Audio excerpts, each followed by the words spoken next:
Welcome back to Absolutely the Best Podcast, a work in progress. I am Zach, and with me today are my good friends George and little sleepyhead Michael. Hi, I'm a sleepy boy. I can't believe you woke me up to talk about this movie. I'm so mad. I rolled over and woke you up. This is Series 3, Episode 12, and today we are discussing The Predator from September 14th, 2018. After discussing the movie, we'll figure out where to place it in our AVPCU movie ranking in our mission to figure out which one is absolutely the best. And I mean, it's this absolutely the worst. I was going to say, I sure. already know where this one's going, and it's not absolutely the best. Holy shit. It is absolutely not absolutely the best. And I'm pretty sure we're going to all be in agreement here. I would really like to have a D tier movie, but I don't think this is it. This is definitely not D tier. As a reminder, we assume the listener has seen the movie before. There's going to be spoilers, but it's fine. I mean, don't don't waste your time on this. You shouldn't even be watching this movie after this. Absolutely not. No. If you didn't watch it, don't bother. We will. Yeah, this is going to be good enough. Do you guys? I have an email. Do you want to start with an email, or do you want to save it for a palate cleanser? Is this good news or bad news first? It's fine. It's a good email. It's not a. I don't want to spoil anything, but it's not. I meant do you want us to start with a high note, and then go off first? Because I'm already irritated. Okay. Oh, I forgot to tell you. Let me tell you live on the air right now, since we're live. I did not watch the second part, or I did not watch the fourth part of the Predators thing, the animated thing. You didn't really miss anything. Yeah. I've been working like crazy lately, so my first opportunity to watch anything was today when I woke up, and you didn't want to spend your first 20 minutes being disappointed? No. So I'm gonna be spoiled by you. Okay, I was like, we can either spoil it for you, or you can spoil it for me. It's fine. I'll watch it, but I don't have anything to say about it. Sounds good. Well, you can react. Only facial expressions. Okay. I'll turn my microphone off. Okay. So we got an email from our friend Phoebe at Nerds of Broadcast. And it was regarding why the engineers hate humans. So this was after the Prometheus episode posted, because we record well in advance. So she says, "Hello, George, Michael, and Zach." It looks like George, Michael, but George, Michael, and Zach. Just wanted to inform you all of one of the dumbest things in alien canon. The reason why the engineers are disgusted with us was once explained, and I've seen multiple articles call it canon, as well as some saying it's not. So accept or deny this evidence as you see fit. But at one point in the writing process for Prometheus, there was a talk about having a reveal that Jesus was an engineer. Oh, for fuck's sake. He came down to guide humanity as we are the creations of the engineers, and the act of crucifying him is what caused the rest of the species to turn on us. Personally, I think it's an unnecessary addition, as most of the things in this universe seem to be. Yeah. Would love to hear what each of you think about that, and if it is canon in your heart or not. Phoebe. So I have 3 words. Not my Jesus. Your Jesus wasn't bald and anemic and super muscular? Yeah, I mean, this is the really white Jesus, I guess. God, how stupid. Yeah, I would say that's not canon, not even if Ridley Scott said it in commentary. Which he did not. But Jesus. Oh, thank you for the email, Phoebe. Yeah. Thanks for the email, Phoebe. And I believe that's like something that somebody was like putting out there. Like, oh yeah, what if we made Jesus? Shut up. Somebody had too many gummies. Stop it. Stop doing this. Well, if you want more fun facts like that, you should check out her show, Nerds of Broadcast. My God. Nerds of Broadcast is like fun obscure facts the show. Yeah. But let's get to movie memories for The Predator. I remember the reviews were terrible. So my expectations were pretty low. And I think I watched it like preparing dinner. It doesn't take me however long this movie is, 2 hours to prepare dinner. So it must have been over multiple days. But I specifically remember like doing something in the kitchen while watching it kind of on the kitchen TV and thinking that it wasn't that bad, but I wasn't paying close enough attention at all. I was really dreading having to rewatch it for this. And thankfully there was no commentary. So I only had to rewatch it one time. You are blessed. You are blessed to have not had to watch this movie more than once. What about you guys? My movie memory is when I watched it last week, I stayed up throughout the whole thing. So that was something. That was better than the past two Predator movies. Yep. And that was the first time I watched it. Also the last time I'll ever watch it. Fair enough. Same. Man, by the time I watched this movie, I think I'd heard nothing but bad things about it. But I was also just not really prepared this time around for how shitty this movie was, because I think I still had some, I guess there was a redeeming quality about it. All I remember was that Olivia Munn was in it, and at one point the main character walked into the bus and the Punisher, the asshole from Game of Thrones, and Key was there. Theon Greyjoy is an asshole? Yeah. All right. Yeah, and then I think there was a whole thing. I think the main thing that was really out in public was that Olivia Munn was, I think she was really pissed that there was a sexual sex offender in the cast, and that nobody told her. And then she was really pissed that none of her castmates backed her up, except for Sterling K. Brown, who's always been a class act. And I actually really like him in this movie because he's an awesome bad guy. Oh, I hate him in this. Well, I like him because he's just kind of... Well, hear me out. I like him because he looks like while he was doing this movie, he landed a role that he just knew for sure was going to land him, was going to have him straight for the rest of his acting career. Because for sure, this movie was not it. And so he just seemed like he was happy and just fucking around in this movie. I mean, yeah, like he's chewing the scenery and everything. He does a fine job of playing that character, but he's so like despicable in this. But I did. And you must have liked his ending. Actually, I have already forgotten what happens to him, and I'm not sure I have it in the notes. It's in this movie too. Are you serious? You like how he turned around and he shot himself in the head with the Predator cannon? Don't remember it. I might be in my notes. We'll see. Yeah. But yeah, I did want to bring that up, that it was Shane Black's friend, this sex offender. And like, you can break up with your friend if they're a sex offender. Like, you do not have to do any favors. Who was the sex offender?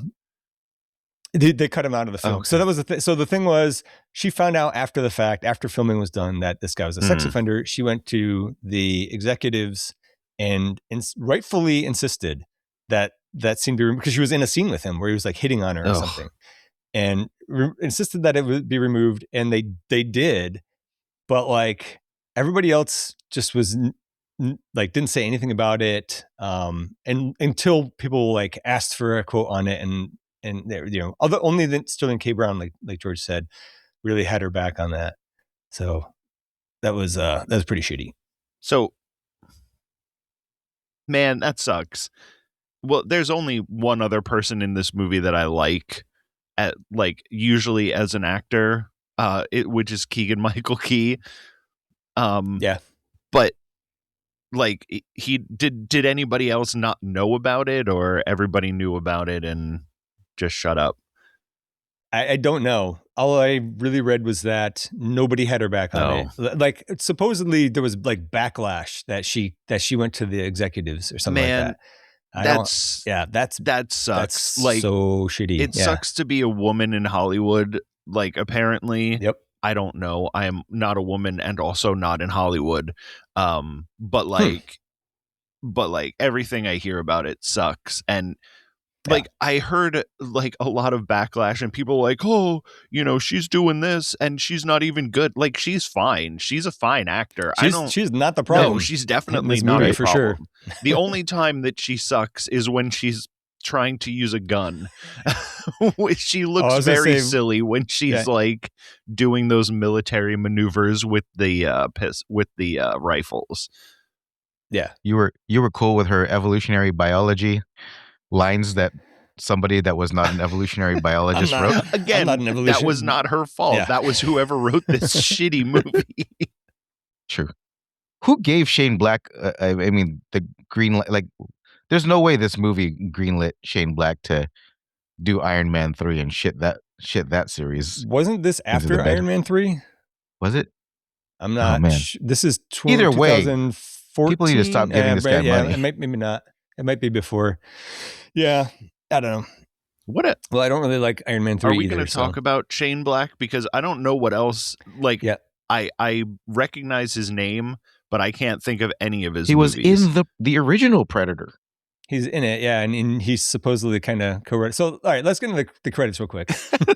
The Predator is 12th movie in an AVPCU series, written by Fred Decker.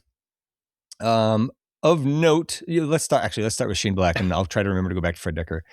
So it was co-written and it was directed by Shane Black, who George and I have discussed in Iron Man 3, and we talked about him. The three of us talked about him a little bit in Predator. But it does make this MCU adjacent. He's hit or miss. Did you ever see Kiss Kiss Bang Bang? With Val Kilmer and Robert Downey Jr. and what's her name? God damn it. Fuck, I don't remember her name. On TV. Like that was like an HBO movie that Was it good? I don't think I've seen it. I like that movie. That's probably his best movie that he's directed. Okay. That I know of. But who was he in Predator? The Sixth Sense is the only movie I'm stupid. He was Hawkins in Predator. Okay. One of the guys with glasses. The guy with the glasses. Yeah. So there was written by Fred Decker. Of note, he has also written House. You remember that old horror movie? I like House. I thought I liked it. I tried to rewatch it recently and did not. I haven't rewatched it, so maybe I won't do that. I remember seeing it as a kid. I was like, cool movie. And I got about 15 minutes into it more recently and was like, I don't need to revisit this. I might also just be thinking about the VHS cover to House 2, which was like a severed zombie hand pressing, like ringing the doorbell. Yeah. Was that not the first one? I don't know. I'm pretty sure that was 2. He's also done some Tales from the Crypt episodes. He wrote Night of the Creeps, wrote and directed Night of the Creeps, by the way. That one does hold up. I did watch that recently. Love that movie. He wrote and directed Monster Squad. That's one I saw once maybe as a kid. He also House 2. And Ricochet with Denzel. That's pretty good, but kind of cheesy if I recall correctly. And everybody's favorite RoboCop movie, 3. Oh. Just it's so bad. Oh, when they tried to go PG-13. He's putting a key in a door, not ringing a doorbell. The severed zombie hand. Maybe it was okay. I could in my head it was ringing a doorbell. Yeah, mine too. So the main cast includes Boyd Holbrook as Quinn McKenna. He's our main protagonist. I'm putting in quotes because nobody in this movie is likable. He's an estranged husband and deadbeat dad to the autistic kid. I mostly know him as the main bad guy in Logan, and also the main bad guy in Justified City Primeval. Both of those are pretty good. And I guess it was originally supposed to be Benicio del Toro who was going to play this part, which maybe it would have been better, but I don't know if it would have saved the movie. No. It was Probably House 1 where it's ringing the doorbell. Okay. I knew I saw that. Yeah, me too. We have Trevante Rhodes as Nebraska Williams, a former Marine officer. He's buddy with Quinn.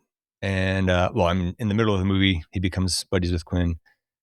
I only know him as Sandra Bullock's character's husband in Bird Box, which I maintain is a good movie, but a lot of people hate that movie.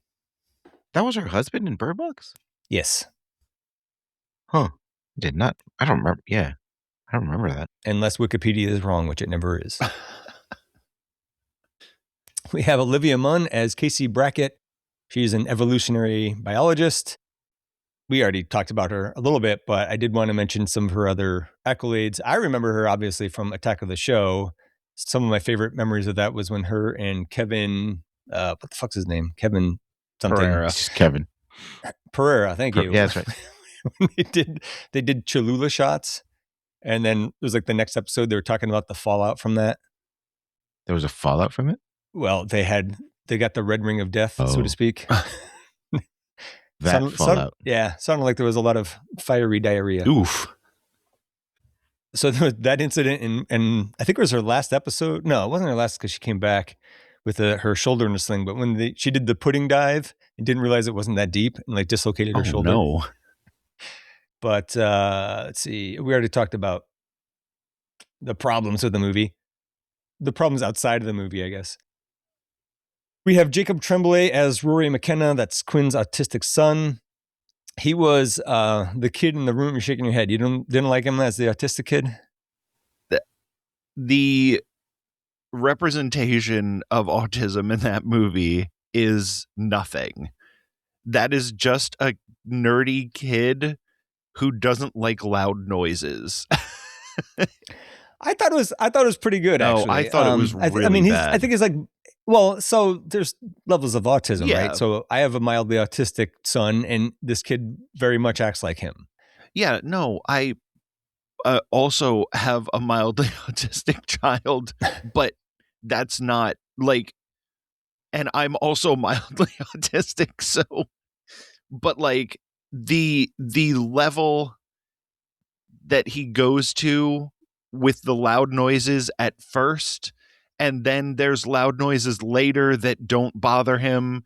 It's like, right. I don't think it wasn't the level. It was the fact that there were levels all throughout the movie, and it was never the same. It was always like either nothing or like fair. Really high, or it wasn't consistent.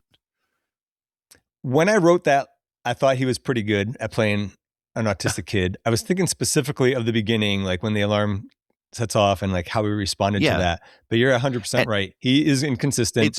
That was my problem, was that like, if you're going to make this kid sensitive to loud noises, you have to make the kid sensitive to loud noises throughout the whole movie. But they don't do that. I'm going to put that on the director for letting the continuity slide there, because he's 8 or 10 or something like that. Like I think all of the actors in this movie are fine to good, and it's not any of their fault that they're in a fucking terrible movie. Yes. But anyways, he was the kid in the room. I remember him being good in that as well. Moving on to Keegan-Michael Key as Coyle, a former Marine. And my notes here make no sense. I clearly did not edit this properly. He's a former Marine. He teams up with Quinn in Nebraska or something. I love Key and Peele. That show was great. Keegan-Michael Key's great. This movie almost made me like Peele a lot more, but I still like it. Yeah, I was going to my very next note was he does not save this movie. And I think it's just, I don't know. It's just, everybody's in a bad movie. Colby nailed it right there. Sterling K. Brown as government agent Will Traeger. He's the guy from This Is Us, the black guy from This Is Us. And also he was in Hotel Artemis, but I did not care for that. Yep. Paradise is a good one, if you guys haven't seen that. Paradise? I haven't even heard of that. It's a movie? It's a series that was started on Hulu, and I guess it's on the Disney. I was going to say Cyclops is in it, but James Marsden is in it as the president of the United States. You lost me. No, he died. He dies in the first episode. All right. You got me back. You might have him. Spoiler alert. You might become back. Yeah, it's actually it's a lot of it's around Sterling K. Brown and him trying to figure out who killed the president, and it's after a post-apocalyptic event, and everybody's in a bunker somewhere trying to survive. Oh, that does sound interesting. But, yeah. Thomas Jane plays Baxley. He's another former Marine. His hilarious, in quotes, character trait is that he has Tourette's. I'm actually surprised they didn't use it to slip in some R and F slurs. I mean, they managed to stick those in. They got other people to say it. That's true. Yeah. Fun fact, ? His character was named after Craig R. Baxley, who was the stunt coordinator of the 1987 Predator film. So just in case you needed another reminder of the better movie, Thomas Jane was also in The Mist, which has one of the greatest endings ever. And he was also great as himself in a few episodes of Arrested Development. I found him to be pretty annoying in this, though. Also the script. Yes, true. Also, Alfie Allen plays Lynch as another former Marine who teams up with the others. He's the involuntary eunuch, Theon Greyjoy, in Game of Thrones. Although I don't know if there's any voluntary eunuchs. Jake Busey plays Sean Keyes, who's some scientist and the son of Peter Keyes, which is Gary Busey's character from Predator 2. He's literally the son of the Predator 2 dad? Yeah, I don't know how you're supposed to know that other than like maybe putting it together and reading about it on Wikipedia. Again, I was never totally wrong. joking when I put that in my notes that he was coming, that he was here to get revenge for his dad in the other Predator movie. No, he's supposed to be. Yeah, he's supposed to be the character's son. I feel like we talked about him too when we talked about Peter Keyes or Gary Busey. But I like Jake Busey. He's a real weirdo in a cool way. Ivan, how do you pronounce her last name? Strahovski. Strahovski. Is it Ivan or is it Ivan? It's Ivan, right? Ivan yeah. Strahovski as Emily McKenna. This is Quinn's estranged wife / Rory's mom. I didn't even remember her being in this at first. And I never watched Chuck. I do recognize her from Handmaid's Tale, but she's fine. She's actually pretty good in this, I think. She's got some of the least terrible lines. Yeah. And Shane Black tried to get Arnold Schwarzenegger to do a cameo, and he said that he read the script and didn't like it. So good for him for not just trying to get a paycheck. Yeah. He was right. So let's get to the main discussion and try to get through this. Was he like, fuck this shit? Probably. So sorry, Arnold. What'd you guys think of this opening spaceship flight, spaceship chase scene that looks like something from an interactive ride at an amusement park? I thought it was pretty cool. And then like the little ship shot out like some weird pulse from the front anus of the ship. And it ripped a hole in the space-time continuum, and it closed right after the ship came in. Pretty convenient. Yeah. So I was just kind of like, what? Yeah, and then I guess the other Predator has to go the long way around or something. He doesn't have that technology. Yeah. So, Yeah, it's just another like, why? Like, why would you have this? It adds nothing to anything. And it doesn't look good. Like, if it would have been fun and cool, it would have been like, okay, I guess. But like, it looked bad. It was stupid. And it added nothing to any sort of story of anything. I think you can tell that they knew it looked bad and was stupid because it's pretty brief. And then the little alien ship crashes into a satellite, and then it crash lands on Earth. And Quinn's there doing a stakeout on some drug cartel guys with hostages or something. He snipes one cartel dude right before the Predator ship crashes. And then, I don't know, he gets knocked down the hill, something like that. Sees some green blood.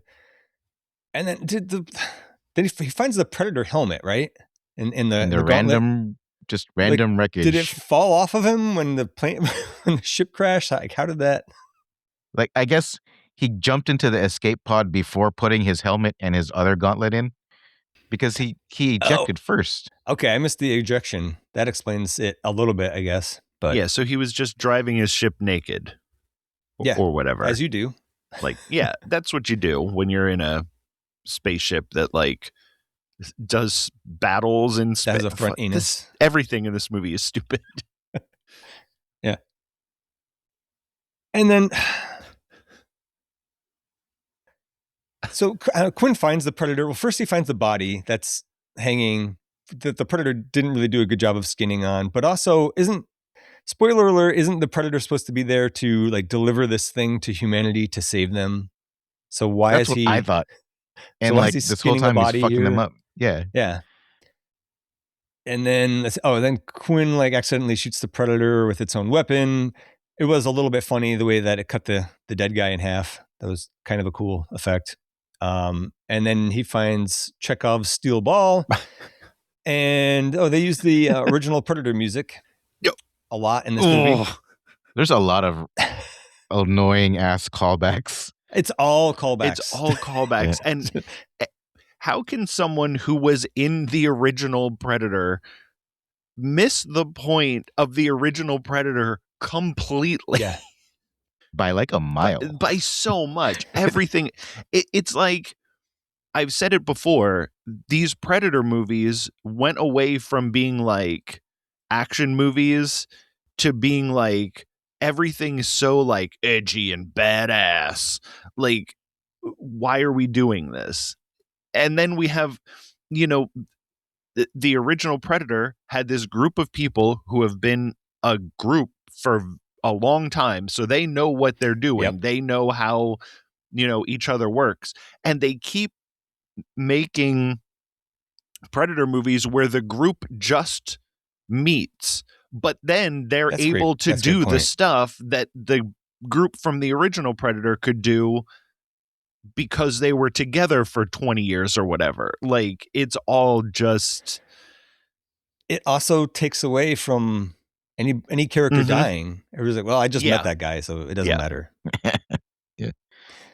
Did you guys see that when the escape pod got ejected, it was like daytime? And then when it crashed, it was nighttime? I was like, what the fuck? I did not even catch that there was an escape pod, so... Sure. So Traeger's cleanup crew arrives, and then we cut to Quinn like mailing the Predator stuff that he found home. I do not like that that little steel ball is the entire camo thing. That's stupid. And then he swallows it, and he's gonna have to sieve that out of his poop later. This whole scene pissed me the fuck off. The whole movie did. Yeah, I mean, yes. In my notes, I have it's only 10 minutes, and already I fucking hate this movie. This is the right point, around this spot. Yeah. This is the point at which I was like, it was kind of okay up until here, but no, yeah. But like he just comes into this. I'm assuming it's a Mexican village. He comes in, he flashes his gun, and everybody clears the way. And why are you going to the barkeep to fucking mail off all of this really important shit that you need to get somewhere? And then like. The bartender is speaking in Spanish. He's not speaking Spanish at all, but he's saying all of this. Mail the stuff inside the bag. Don't mail the bag. He's saying all of it like nothing's going to get lost in translation. This is also after he scared the shit out of the bartender with the cloaking device on, right. And he's just gonna. And you're just sending Predator armor through the mail, right? Like, nobody's going to check any of this. Especially to another country, like to the U.S. Yeah, exactly. I will give the bartender props, though. He polished that shit and then packaged it pretty nicely. Yes, it looked completely unused. So then, we go to the school. There's the school bullies. They decide to pull the fire alarm. There's the whole Asperger. Wait, I forgot to mention. He also fucking swallowed the thing. Yeah. Yes. Yeah. I thought I said something about that because he's going to have to fish it out of his poop later. And he does. Yep. I'm so dumb. I just put this together when I said Asperger. So the kids are like, the bullies corner the autistic kid, and they're like, I'm hungry for an Asperger. And I'm like, are they going to eat his ass? What's going on?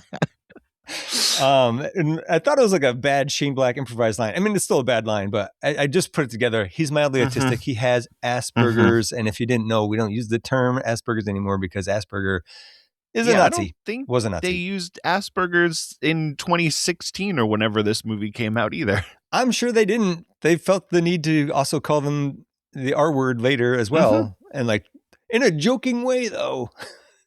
This movie, this entire thing feels like it was written by a bunch of Manosphere bros or something. I mean, yeah, I'm pretty sure that's just how Shane Black is, which is... I don't know that it's Manosphere bros. I think it feels like it was written by 14-year-olds who watch Manosphere shit. Yeah. Yeah, I mean, yes.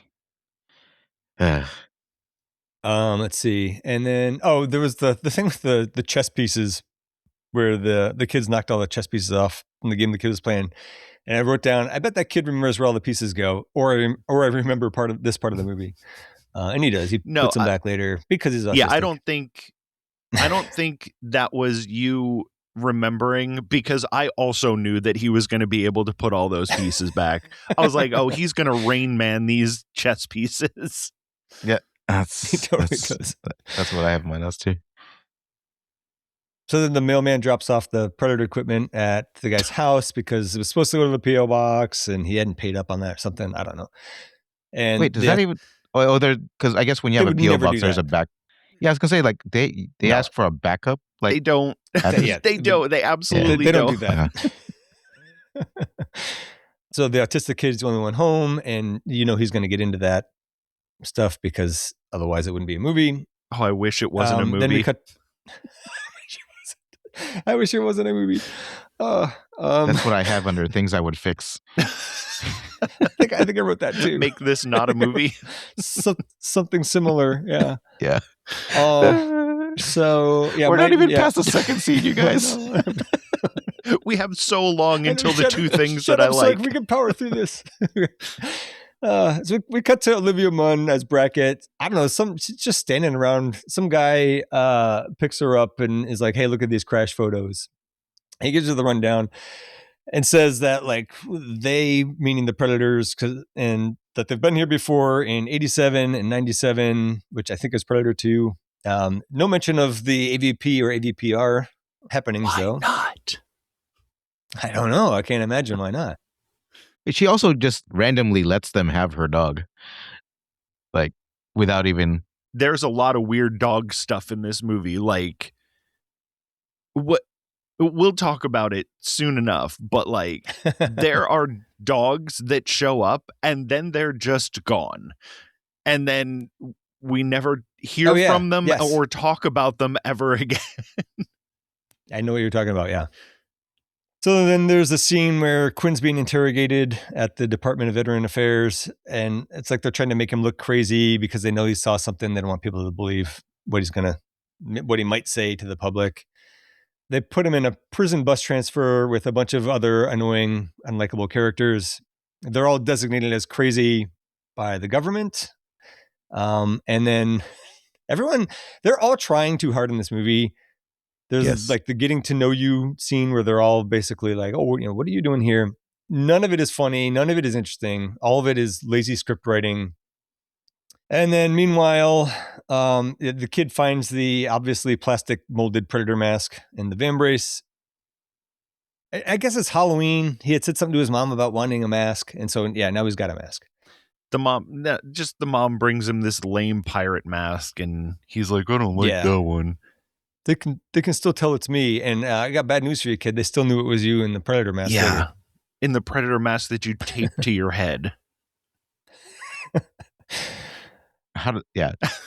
It clearly was made out of plastic for it to have been held up in place like that. Well, it's super light metal. They do talk about is how light the Predator metal is. Like, they talk about that in good Predator movies. So we have Project Stargazer headquarters, I guess, and Brackett is with that guy. They show up by helicopter. There was the scene where they go down the elevator. It's like the room is the elevator. And one guy goes, "Is it your imagination or is this haunted room stretching?" And at first I rolled my eyes, but then the other guy goes, "Every time." And that made me laugh. I had no other laughs in this movie. beyond that. That gave me a chuckle. Yeah. Yes.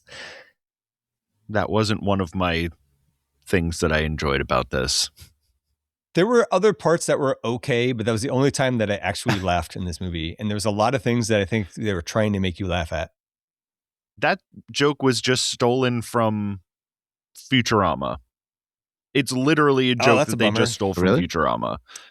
That sucks. Yeah, I like Futurama. I don't remember that. It's the guy joke, in the I believe it.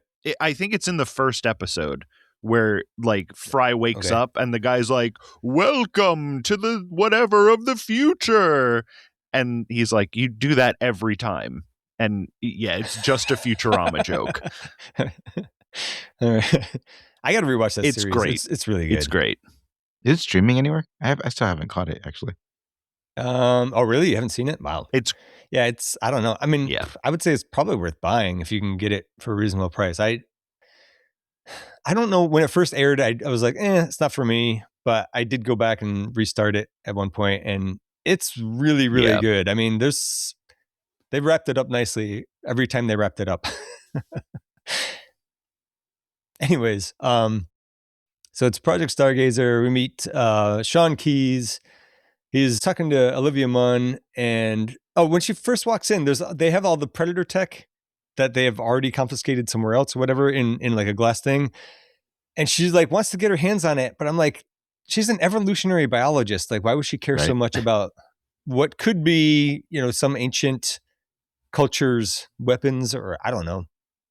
She also wants to talk to Quinn, and I'm like, the fuck for? You're not there to debrief anybody. Yes, I have that note too. So it turns out that they have a captured predator there. They do the decontamination protocol. I'm glad that we got to see Jake Busey's tits in that. Not even a laugh from Colby on that. Hey, Jake Busey is attractive. I don't know. Yep. In a weird way. I was glad to see him shirtless. I don't like that they called it a predator in this movie. I guess I like how they call it out. Yes, I did. I was going to say, my next note was that Brackett immediately is like, well, it's more like a sports hunter. Right. Is this the first time they've actually called it a predator? In any of the movies? Think so. Yeah, I don't but this is the first time that they've been like, we call it a predator. Right. And then the worst line happens here. Sterling K. Brown's. No. What's your worst? You're right. This is where the worst one happened.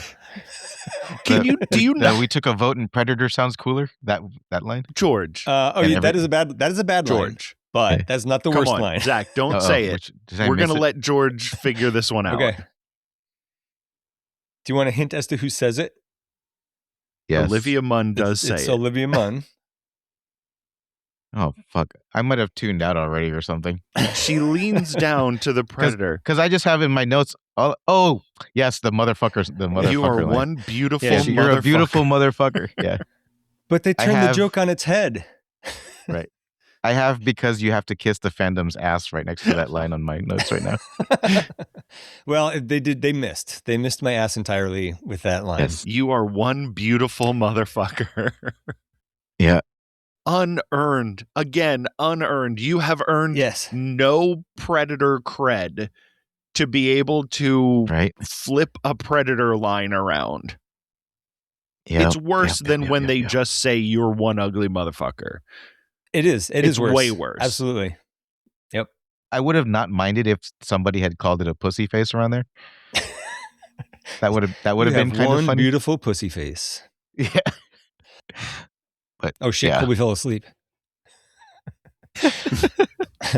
So it turns out that it has human DNA, and she can tell just by glancing at a picture of DNA that is actually not human DNA because it's like this quad helix, which is not human DNA. I thought that they explained it later, where it was like human DNA intertwined with predator DNA or something, but that actually never happens in the movie. Either way, there's no way she can tell that from that picture. It's missing. It's all of its equipment. I guess they've grabbed that. Oh no, I know what I want to say. That they say that it was missing its helmet and the other gauntlet. And then No, this is the part where she's like, I want to talk to Quinn. It's like, why? She's a scientist. Like, she's not a detective or anything. But they reroute Quinn's bus, I guess, so she can talk to him. And then we get more bus bullshit where, it's like the director said, give me One Flew Over the Cuckoo's Nest, but everybody is an unlikable try-hard asshole. Because it's just them being stupid on a bus, essentially. With the two shittiest guards ever. Yes, right. And then the other predator shows up because the kid was messing with the helmet. I don't know. None of this makes any sense. And then I can't tell if it was because the kid messed with the helmet and somehow it got a signal, or if it was just headed for the predator in captivity. It's not clear to me, but the predator in captivity does escape, and nobody lands a shot on it with their automatic rifles at point blank range. The one time somebody would have shot it is because the predator grabbed somebody else, like grabbed a human as a human shield, and that person got all shot up. But everybody else totally misses. Meanwhile, the predator grabs somebody's gun and then just ghetto shoots with it and nails everybody it was aiming at. Well, it is a predator. I thought this action scene was pretty cool. I liked the action in this scene. It is when the predator, is one of the better parts of the movie. When the predator used a human gun, I was like, fuck yeah, this is cool. Yeah. It's okay to like 10 seconds of this is movie. What's missing from these later Predator movies is good action. Like, the thing that makes the Predator, the first Predator movie so great is that it's a great action movie. But they miss the point of everything in all of these subsequent Predator movies. Agreed. But yeah, when he used the guns, I was like, man, I want to think that this is stupid. I was thinking to myself, I want to think this is stupid. I don't want to like part of this movie. This is too cool to be to I mean, like, not let myself enjoy it. I still thought it was dumb, but I thought it was dumb because of the ghetto shooting, but also I just wanted him to kill everybody. Didn't he? Then the movie would be over and we could be done. Didn't he kill everybody? Yeah, he killed most of the lab except folks. Except for our main characters. Keys survived too. Did he? I thought he got killed later. Did he? After Brackett gets through the decontamination, she sees him like through a window or something. Yes. Anyways, so Brackett's trying to go through the decontamination, and the predator comes through, and I guess he lets her go because she's naked and unarmed. He stared for quite a bit, though. Well, you would. Yeah. Just saying. Look, Olivia Munn is gorgeous. I can't like we can't deny that. We would also stand there and stare at a naked Olivia Munn. As long as she was okay with us staring at her. Like, yes, I'm not going to stare at somebody who's not cool with it. So, anyways, I hated that the predator can imitate voices. I always thought it was like the helmet doing the voice imitation in the other movies, and it could just, like, after 2 tries, it nails this one guy's voice perfectly, so it gets through the decontamination or whatever. Yeah. Oh, that's right. That was one of my notes. It's like, how the hell do you do that? So they can actually mimic? I thought that was a function of the helmet. Yeah, because in the first one, they show like the recording playing back on the screen and stuff. Yeah.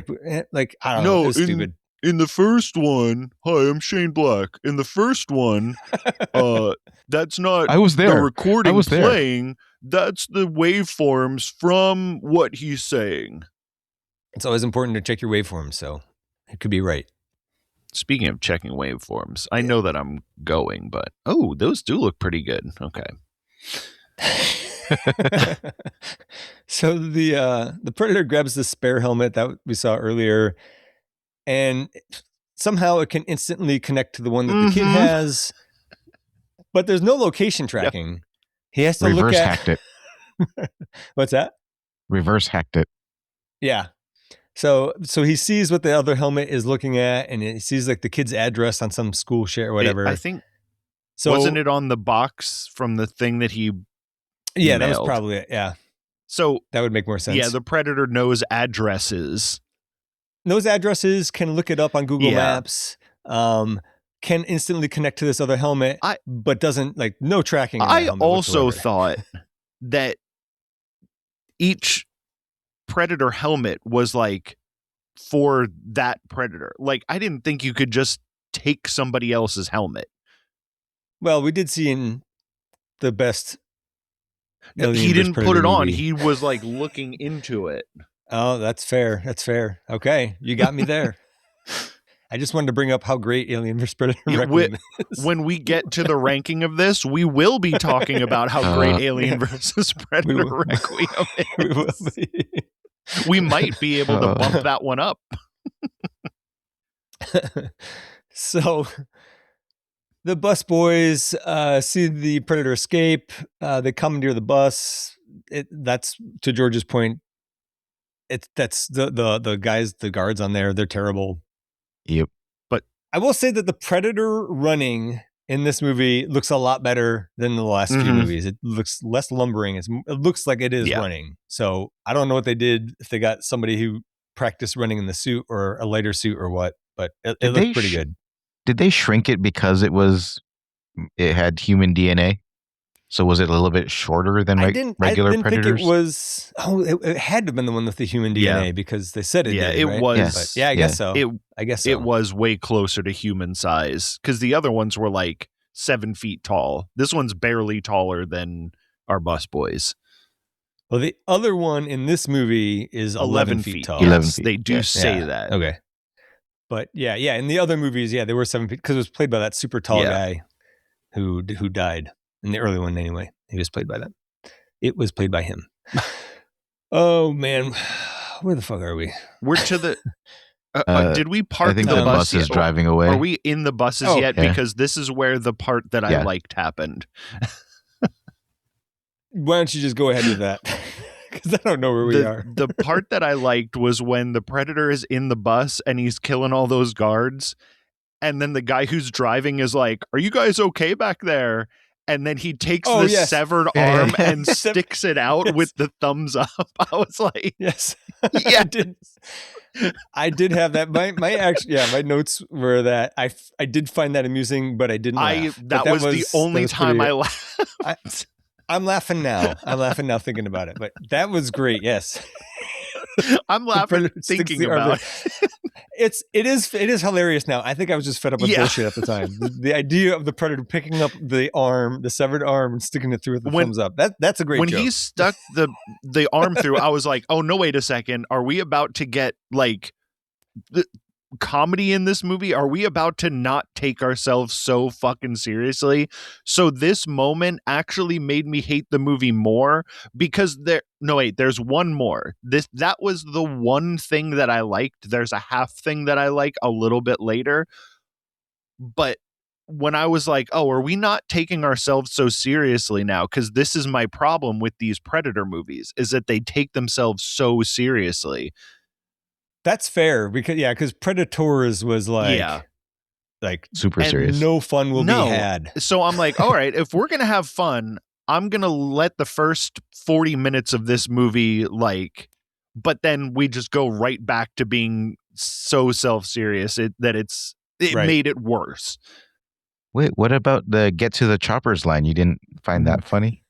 We'll get to that. We will get to that. I just threw up in my mouth. We skipped it because the Predator fucking up a bunch of soldiers in a truck, that was right after that. Because she shoots her. Because Olivia Munn shoots herself in the foot. Oh yeah, you're right. I do have it in my notes here.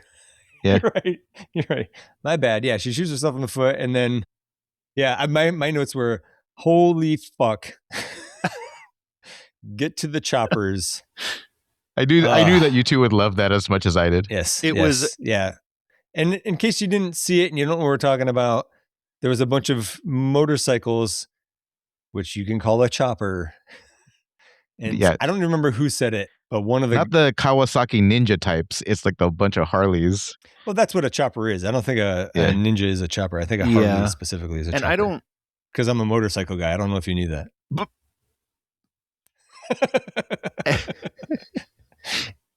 Yeah. at this point, we already had "You Are One Beautiful Motherfucker," so "Get to the Choppers" was like way less offensive. It was mild Yeah. in comparison. But Yeah. I think, did we park the bus before we got to the choppers? Possibly. I don't. Yes. The half thing that I laughed at was Olivia Munn is surfing on top of the bus, and then our main dickhead is like, all right, jump down, I'll catch you. And then he gets distracted. So she just falls to the ground. That was the other thing that I was like, all right, that was a little funny. Again, funnier to talk about than to watch. Yeah. Yeah. I feel like if they had kept it going with if they would have with the comedy, it would have been a lot better. If we would have, and I think they try it later and it doesn't work. No. And even, I don't know, Keegan-Michael Key is doing like jokes, your mom jokes. Yeah. And they're just, that's like, it feels forced. And it feels like a Predator thing, because who was doing, was it Hastings that was doing the mom jokes? That was Hawkins, the guy who fucking directed this movie. So like it was like that, except it just kept going. And it's like, all right. Right. Is that why they're your mama jokes? Because he was doing your mama jokes in the first Predator movie? Or it was my wife jokes, I think. It was the big pussy jokes. The big pussy jokes, yeah. I said, but I don't even remember them now. I just remember it echoing it when echoes. he said That's the one I was trying to said. think of. Man, your pussy's big. Man, your pussy's big. Right. Yeah, that's right. That's what I don't even know what I was going to say. Let's just move on. Yeah, let's move on. Because that was... So we just got to the best part of the movie, and now we're going past it, and it's about to get way, way worse. Because this movie goes on forever. It's so long. It does. My God. I did a lot of time checks. I was like, oh my God, there's so much left. There was... same. So the big Predator shows up with his terrible CGI Predator dogs. It look awful. It is bad design and bad CGI. And then does he let us smell somebody's dirty underwear or something? Like, what's he? And how does he have it? The mini Predator. But what did he get it from? Predator. Whose underwear? Anyways, he lets the dog smell something. Oh, and it looks like dirty underwear to me. Great. And then the dogs go running off. But clearly, it must be from the other Predator, whatever, some garb of his, because they eventually hunt him down. But anyways, then there's some motel party that they hang out at. I don't know. Was it a motel or was it an apartment complex? Either way, I think it's a motel. I've never seen one of those in real life. That's what it looked like, right? It would make more sense if it looked like a motel complex. But anyways, of course, it had to have been a motel because they were staying there, right? So anyways, there's a party going on there, which for some reason is happening. And they did almost win me back a little bit with the five goofballs. When they're watching, they're all being awkward around Olivia Munn's character Brackett because she's passed out in the bed, and they're like, we don't want it to seem weird when she wakes up, but it's gonna be weird, right? But it was just too goofy. And also, where was Theon Greyjoy? What's his name? The guy from Game of Thrones. Was he in this scene? I feel like he was missing from this scene. He shows up later. I thought he was in the scene. No. Anyways, but like, I kind of get what they were saying. Like they were trying to not make it look like they were all going to do something horrible to her, but it wasn't quite working for me. And again, it was a joke stolen from something else. If you've ever seen the IT Crowd, there's a scene where she's having a dinner party and she's like, "Oh, act normal," and they're all doing exactly the same kind of poses. Yeah, it's like that's a great. Is that the one with Peter File? Yes, is that the dinner party one? That is MCU adjacent. And I do want to talk. I want to cover a season on that at some point. That's a great show. I haven't seen that either. Jeez. I know you haven't. That's why I want to cover it. It's so good. It's short too. I mean, we could do the whole thing as an episode, but I feel like just one season at a time or something. Anyways, so I guess Olivia Munn took a vial of something. I thought it was predator blood, but it turns out to be something else later. I forget what it is. Spinal fluid. That's what it was. Okay. Yeah. And the goofballs convince her to stay with them. Again, in a better movie, it would have worked when Brackett says that the predator hunts for sport, so it's technically not a predator. But again, like, you're kind of mocking your own franchise here. So it doesn't really work for me. Finally, Quinn puts it together that he had accidentally sent some predator gear to his kid's house. And then we cut to the kid seeing some predator memories through the helmet or whatever, which I don't know why that would be in the predator helmet. That's what I'm saying. Like, was he being operated while he was wearing his helmet? Like, that made while the helmet no was sense looking to me. at him.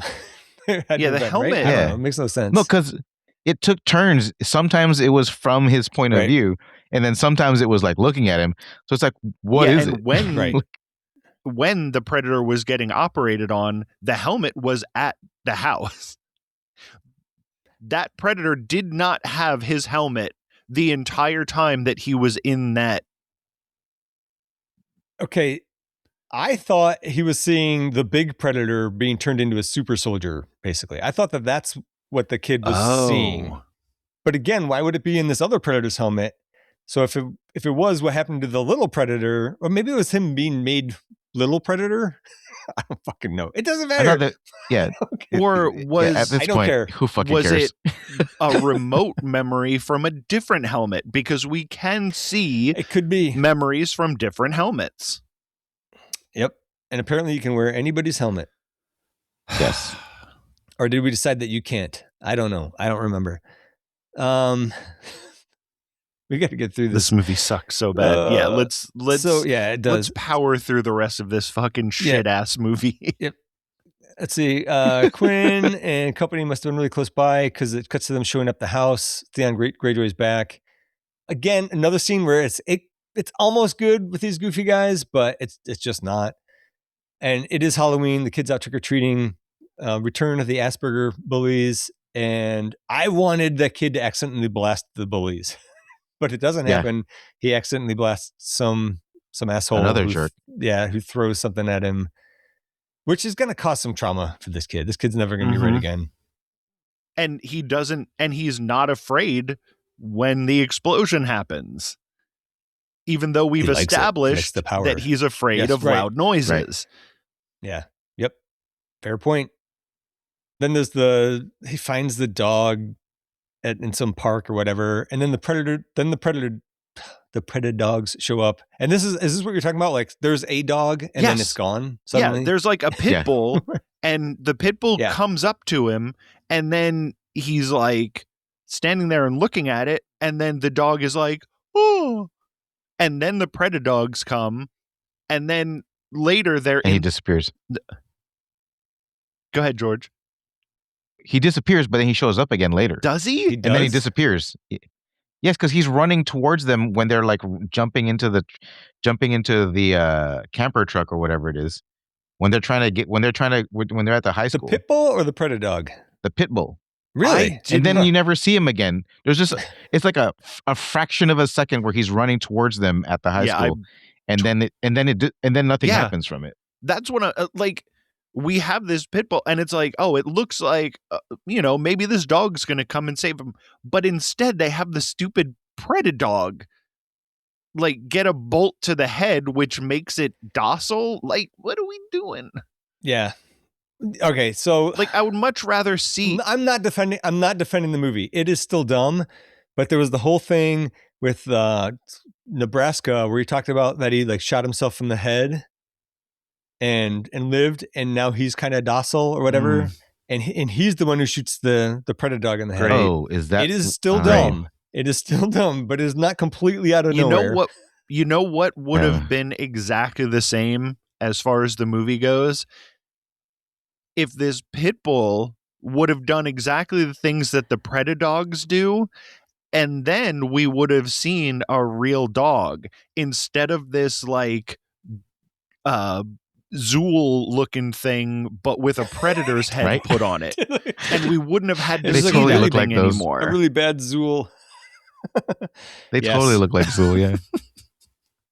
And two, I remember when we were talking about it, the Predadogs that were in Predators, and George, you brought up that they look totally different than in this one. Again, not to defend this movie, the ones in this one could be like mutated Predadogs, like maybe they're because there's this whole DNA crossbreeding bullshit or whatever happened in this movie. Did the Predadogs in Predators have dreadlocks?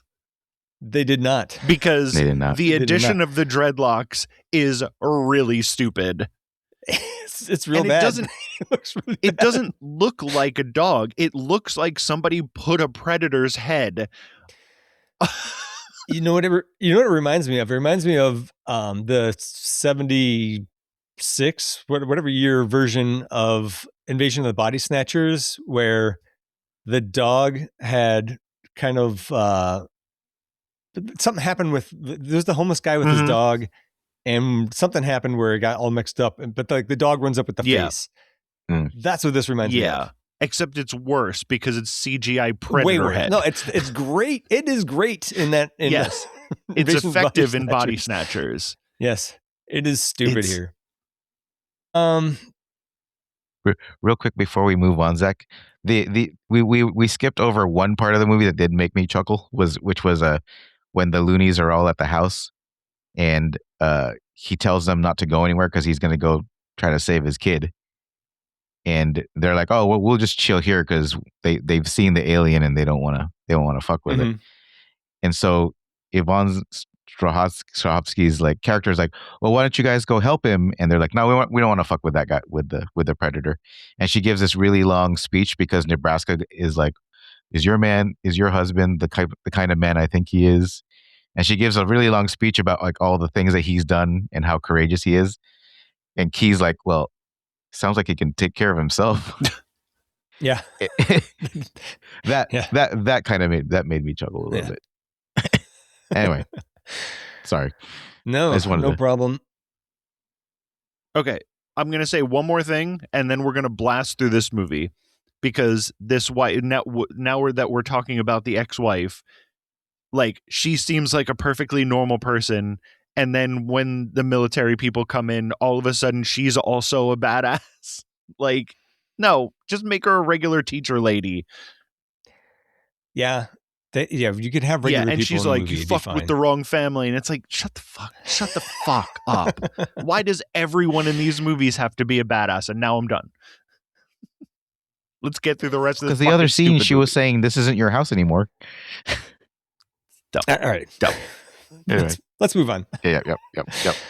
There's the goofballs have a standoff with the littler predator, and then I guess it turned out it only wanted a piece of the technology back. Then the super soldier predator shows up to kill the normal predator, which better predator fight than in Predators, I will say that. And it doesn't end well for the little guy. That's and putting it lightly. There's some line that I caught the line, but I didn't catch what she's talking about. But I think Olivia Munn says, "Did you see that? It can grow an exoskeleton under its skin." It's like, what? She did say that. And my thought was, you don't grow an exoskeleton under your skin. That's not an exoskeleton. Exactly. That's an endoskeleton. Hey, she's an evolutionary biologist. And how would she notice if it grew an exoskeleton under its skin? Yes. Right. Yep. I had the exact same grapes. I actually forgot about that. And like, I think they show it a little bit better at the end, like where it looks like something happens, but it looks just, I don't know, it looks kind of like armor plating grows on it or something. I don't know. Yeah. You guys like the Predator closed captioning? I didn't when catch when it asks the other predator where it is, and then it's like predator language, and then it translates itself to English for. I probably didn't catch it because I always watch this with closed captioning anyway. They retcon a bunch of shit here and say that the spines the predators take are used to make super predator serum, according to Beckett. Then Traeger confronts Quinn, who's uncooperative. We get a little exposition dump from Olivia Munn. An exposition dump where he's talking to Olivia Munn, and the little predator hijacked a ship. Don't know how they knew that he hijacked a ship, but supposedly he did to bring something to Earth. Again, I don't know how you know that. Seems like a reach. And then somebody said something earlier about how they've been visiting more frequently. The predator's been visiting more frequently. And then something about climate change. And there's the whole the run on Twinkies thing. Like there was a shortage of Twinkies and everybody bought the Twinkies out. So, the people are the Twinkies. Because of climate change, we're going to die out. So there's a run on humans now. And that's why they've been visiting more often. But then they're going to take over. I don't know. Like there's a lot of ideas going on here that don't seem well thought out. No. Then the predator shows up at Quinn's house. The CGI, or the compositing at least, looks really obvious here. It looked bad. Though, pretty good dick stab through the floor. I did appreciate that. He gets some agent that way. Then it's just like looking at more of the kid's drawings, and the kid drew a map to where the ship is. Did the kid even know where the ship was? I guess he saw it with the helmet or something. He saw it in the helmet, sure. Yeah. Still, Yeah, but he would have. There's a lot of stretching happening here. And then that kid happens to be drawing it again on the other side of the town. Yeah, it's movie stuff so that movie things can happen. Yeah. Sure. It's not the dumbest part of the movie. So while Traeger tries to get the kid to tell him where the ship is, Quinn and Nebraska escape. They had been captured by Traeger's people. I don't know if I mentioned that. Brackett does too with the help of her pet Predadog. And then we got a short timeout for Quinn to poop out the camo ball, which I'd totally forgotten about at that point. Well, they make the sounds and everything, so you remember that he had something in his stomach. Yeah, that's true. And if I wasn't so tired of this movie, that might have been funny. But I was just like, you should have done the joke earlier. I don't know. Yeah. The other goofballs show up in a chopper that they stole, and the kid figures out how to. They all arrive at the crash site. Skip that part. The kid figures out how to get in. I don't know. It's a bit of a stretch because it's alien technology, but whatever. Like kids figure shit out, especially autistic Rainman children. I mean, if your password's 1234, it might have been. It might have been in Predator language. Quinn uses the camo ball to save the kid. I didn't like, though, when he uses the camo thing, it's like all hexagonal instead of the concentric outlines. And if I recall correctly, it looked normal when the little predator had it on at the start. Right? I don't remember anymore. The big predator shows up. There's a lot of shooting and running and hiding. There's a standoff. Oh, is this what we were talking about with the closed captioning? Because the predator uses no, it's not closed captioning. He just uses a translator. There's a translator that they plugged into the mainframe. Right. I was like, Sterling K. Brown says stupid shit like, plug the translator into the mainframe and download everything with a straight face. Yeah. I'm just like, but then like the translation is, hello, I've enjoyed watching you kill each other. Like, I don't think he would like, I think it would be like, run. Like that's all you get. But it seems like he's going to hunt them, and he gives him a little bit of a head start. True to its word, the predator blows up the ship after everyone runs off. It had threatened to blow it up, and that's why he told them to start running. I honestly tuned out at this point. He says that he wants. What's the main character's name? McKenna. Oh, what's the warrior McKenna? McKenna. He wants McKenna. His last name. And then everybody's like, "Oh, well, he wants," and then at some point he's like, "Oh, but he wanted me," and they're like, "Oh, but no, he wanted the kid because he's the next evolutionary." And it's so bad. Shut up. It's so goofy. But I don't know. They're trying to lure and trap the predator or something. I don't know. There's a lot of goofballing. The predator helmet fires on it at some point, and then everybody goes berserk. Absolutely atrocious CGI blood when The Tourette's guy gets impaled on the branch. Oh, like it is really, really terrible. And then for some, go ahead. I want to see what you were about to say. I was just to say, for some reason, it falls off of the Predator falls off of a cliff after blowing a hole in Key, and then Key is lying on the ground. It was because it shot at Olivia Munn, and she had the visor, and then she held the visor up, and it like whatever he shot at her bounced off, and then the visor activated the self-defense thing and shot. Yeah, she was rubber and he was glue. Sure. Whatever he shot at her bounced off her and stuck to him. Yes, but did they, when Tourette's guy and Keegan-Michael Key are dying, did they reveal that they were in some sort of relationship? No, because they. I don't know. I kind of like the way that they were talking. I was like, no, wait a second. Are they a couple? And then they're staring at each other as they die. And I could see the way that they were doing it. I was like, if that would have been a thread, that would have been appreciated, because that would have been some sort of character anything. Yeah.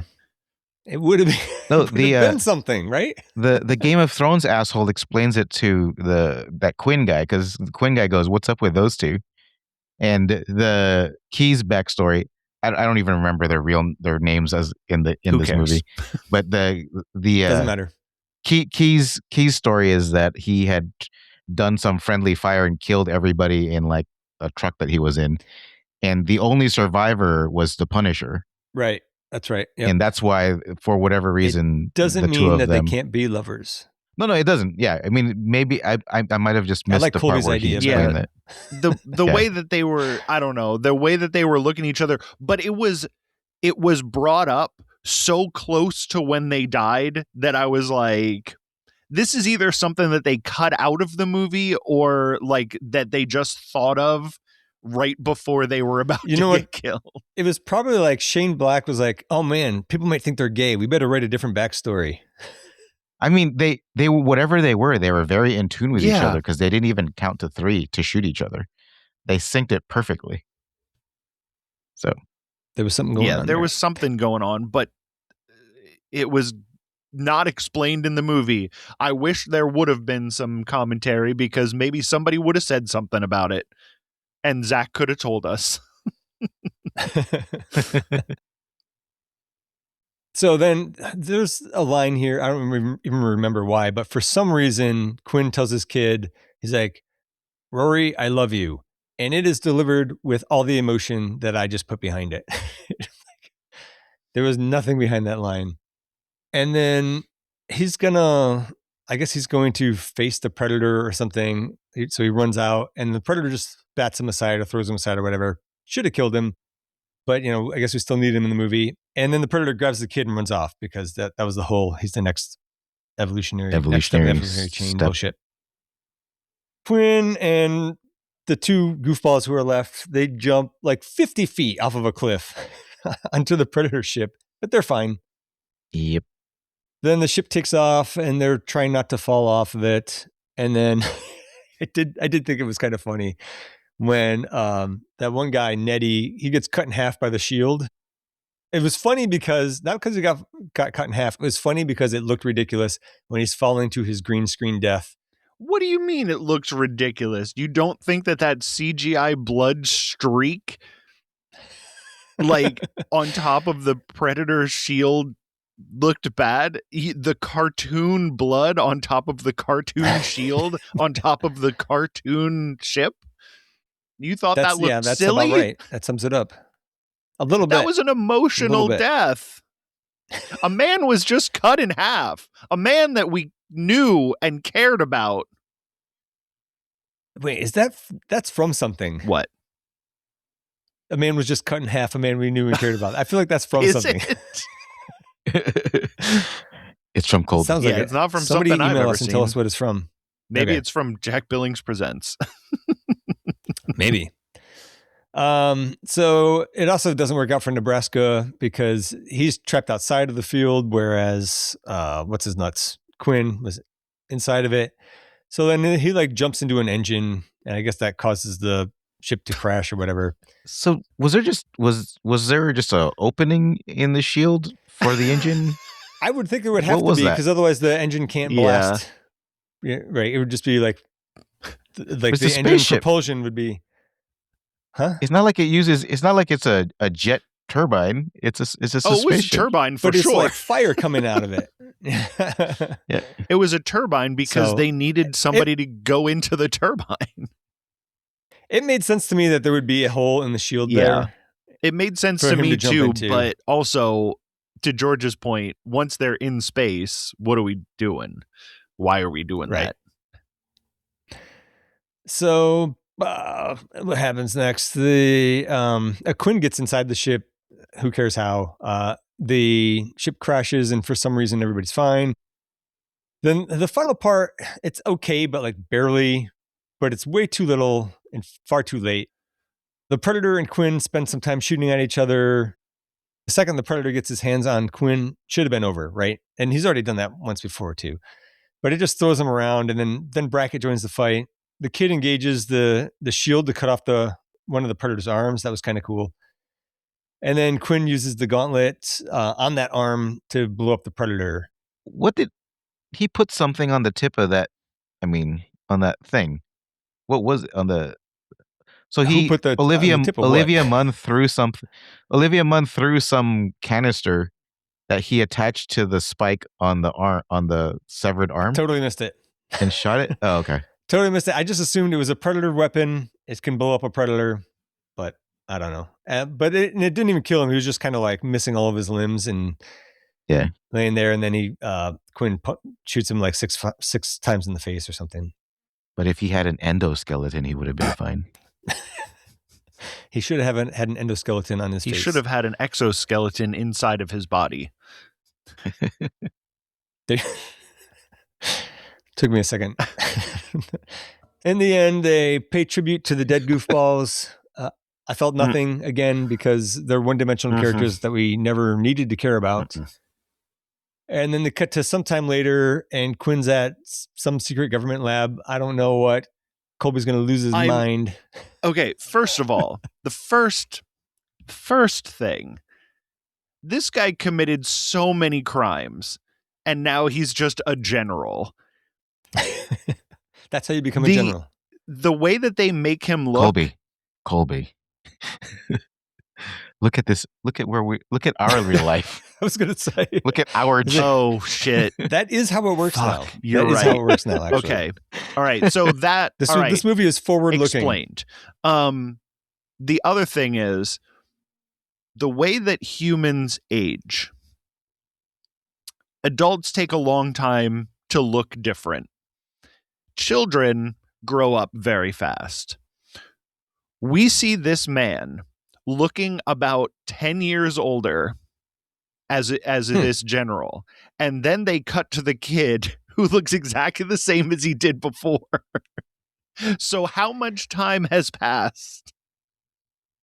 So I didn't catch that he looked that much older. He looks so much older. I felt like a lot of time must have passed, but then they show the kid and he's the same age. And I'm like, I don't care how smart this kid is. There's no fucking way that they would have hired him. That he would be consulting, right? And there's this guy was a sniper. He was maybe a Green Beret or whatever, but there's several steps before you get to be a general. That doesn't happen overnight. There is a workaround where if you kill a predator, if you kill skip a few ranks. I don't know if you were aware of that. Just the fact that these people can use the predator technology as easily as they do, and then something happens and somebody gets the suit attached to him, and then he's freaking out, and I'm like, oh, this suit's gonna kill this guy, but then it doesn't, and then they're like, oh, what is that? And he's like, that's my new suit. Cut to fucking black. End of fucking movie. With the Predator music, the original Predator music. I'm like, stop. Did you guys read that there was an alternate ending? Yeah, I to did. this? I did. Well, there's a whole. I got a whole section. All right, on well, that. let's do the alternate ending because it's Go got to for be it. better than the real ending. No, it's not. So, due to poor response from the audience, the entire third act of this movie was reshot. So before we even get to the alternate endings, I'm not even sure exactly where does the third act exactly begin, but I think it was from around the barn interrogation scene where Traeger does his exposition dump. Because what originally happened was it all takes place during the day with Predator hybrids released from the crash ship. Edward James Olmos had a role as General Woodhurst. This was filmed and cut. Okay, they showed it to people. He picks up the goofballs, brings them to the military base for researching Predator sightings because they suspected an incoming invasion or something. This is potentially dumber than what we saw. There's 2 defector predators there who are consulting. And it so is worse. they all help. They all fight the predator.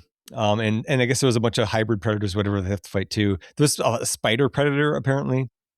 And then I think what's going to make Colby saddest is that Francois Yip as Mrs. Yutani had a scene that was cut.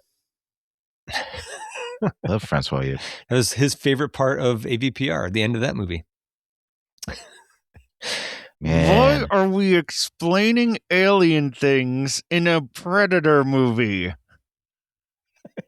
It's worse. It's about to get worse because It's going to get worse. Yeah. Let me tell you about the alternate endings. Instead of the Predator killer armor jumping out and onto that guy, what was in the pod was an adult Rebecca Newt Jordan. Oh. Well, hold on. Hold on, George. And so it was meant to set up another Alien vs. Predator sequel film where Newt has traveled back in time as the Predator killer. And I think what George heard was that it was Ellen Ripley, which was another alternate ending. I'm surprised Colby his brain hasn't exploded. He's just shut down. We have killed him. Way to go, Shane Black. They were going to put Newt in a Predator movie as a Predator killer, a time-traveling Predator killer, a child, a person who died when they were a child. Yep. They were going to make her a Predator killer.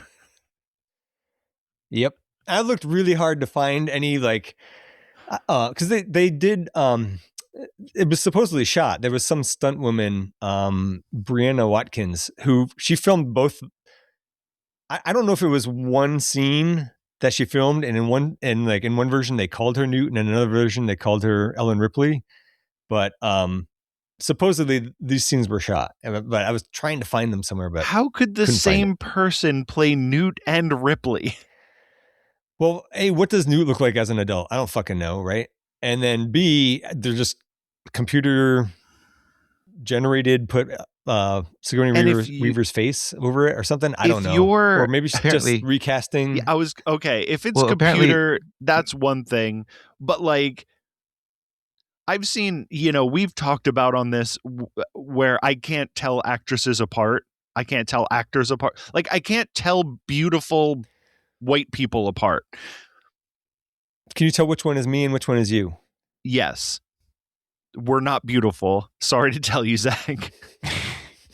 But Sigourney Weaver is one of the most recognizable faces. Yes, absolutely. Yeah. Supposedly she was going to show up with a face mask and that's you would what only it was. Yep. You were only going to be able to tell it was her because of a name tag on her jacket that said right. Ripley. And then I guess figure out the casting later when we make this dumb movie, this dumb sequel. Just have her wear. That's right. Yeah, she was going to have a face. She was going to have it was going to be a face mask that looked like a face hugger. I was like, why would they make face masks that look like face huggers? It's so dumb. It is so dumb. Because they have to beat you over the head with the alien connection. Yeah. So you'd be like, oh wait, Alien. The Alien and Predator movies were not the same. You don't have to do alien stuff in Predator movies. The Alien movies don't do Predator stuff. Not yet. The Predator stuff is the only one where they're like, oh, we've lost the thread. We have to tie this into a good franchise. That fair point, because every Alien movie that we've seen. What about what was the last one we just watched? Alien Covenant. That one's pretty bad, but no, other than it's that, great. Every Alien Covenant is great. Okay, so for Colby's sake, every Alien movie that we've watched so far has been pretty good, at least. And so many of the Predator movies we have watched since then have just been bad. Have been pretty bad, really bad. And you haven't seen Badlands yet, right? I haven't seen Badlands. I did see Prey. I will say nothing yet. I'm really looking forward to rewatching Prey. Yep. All right. Well, let's finish this up. Changes we'd like to have seen. This movie is not worth me getting granular about changes. So my change would be just stop after Predator until you get to Prey. Skip everything. Maybe AVPR. Great movie. But that's my change. Don't watch a lot of these movies. Yeah, I've said in these changes we'd like to make a whole different movie. This one, just don't make this movie. This movie has no reason to exist. There's nothing good about it. Like, it doesn't add anything to any sort of lore. It just needs to not exist. It's one of the worst movies I've ever seen. Agreed. That's funny. That's exactly what I messaged Zach this morning. Was that I think this is the worst movie that we've ever reviewed on the podcast. And I'm sure he agreed. On the entire podcast. He likes this movie less than Meet Joe Black. That's exactly where I was going with that. Yeah, that's true. I'm like, ooh, I think this might be the worst one. I think I might be. If I had to rewatch one, hey, at least I would have a good laugh at Brad Pitt doing the Jamaican accent if I rewatched Meet Joe Black. If you rewatch Meet Joe Black, you get to see literally the funniest thing I've ever seen. Brad Pitt doing that accent is literally the funniest thing I've ever seen. I remember you reacting in real time while we were recording something else entirely. Literally the funniest thing I've ever seen. Anyways, moving on to ranking this. I can't believe that critics gave it a 34% on Rotten Tomatoes, 30% with the top critics, 32% with the audience, which that is bad for the audience because there was a lot of mouth breathers who are like, predators are on screen. That's cool. Right. And a lot of them who are like probably into a lot of the things that we found to be off color about this movie. Yep. Us wokies. Yeah. I don't think we need to recap our whole list here. We have nothing in the D tier, and the bottom two F tier movies are Predator at 10 and Alien vs. Predator at 11.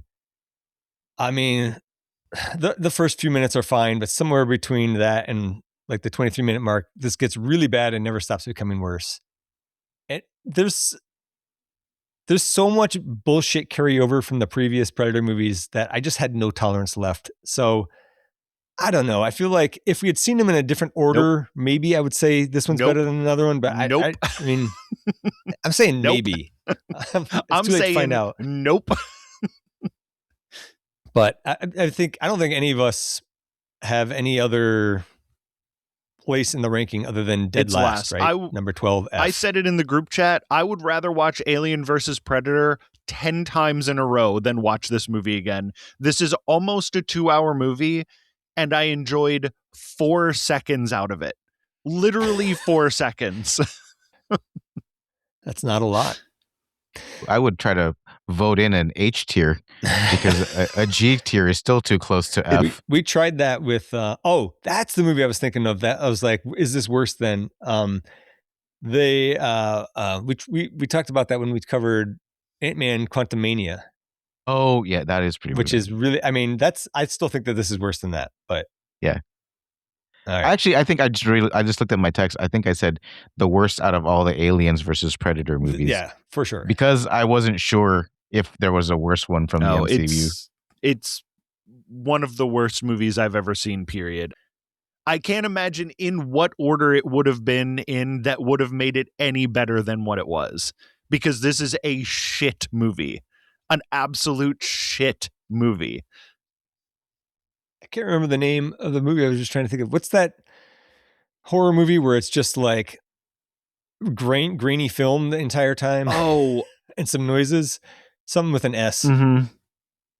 I think Phoebe liked that movie. She said it was art. Yeah. But a bad movie. Suspiria? Good art. No, Suspiria is awesome. Don't bring Suspiria into this. Well, he said old horror movie, no, it's not old. No, not that started old. with an S. It's a couple years ago. It's something stupid, something with an S, but it doesn't matter. Hang on, I'm gonna Google this real quick. Let me do this in real time. Most bad horror boring movie. Horror movie. Come on, Gemini. Oh, come on. Don't put The Witch in most boring horror movies. Oh, I like that movie. I love The Witch. I like The Witch. Midsommar, very boring. Skinamarink is the name of the movie. That's it. Skinamarink. It is. I have not heard of that. I would rather watch Skinamarink than The Predator. Wow. It's at least not offensive. But that the anytime I hear anything about Skinamarink, I think about that thing you put in the Games My Mom Found Discord, where it's just like one frame of it. It's just grainy film. And it's like Skinamarink fans. This is my favorite part. So let's do Horror Edition Trivial Pursuit Poker. Did I say this? That makes the Predator F tier. Our new number 12. 13. Or the number 12. F tier. Isn't it the number 13? No, I said it. This is our 12th episode, right? So it would make it the 12th. Yeah, 12. Movie? Okay, cool. Make it 13. Hey, you should always double check because I have fucked up before. Make it 27. How many movies are in here? Yeah. We only have 3 more. There's literally no way any of these movies are worse than this. They're not. They're all decent at least. So it actually goes up from here. Yeah. Well, it has to go up from here. I would rather rewatch the entire Alien Earth series again. Wow. Yeah, maybe. I don't know. You really hate this movie. I hate this movie.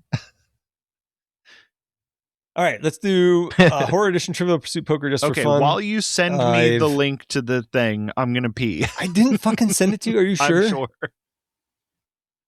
I know you are on it.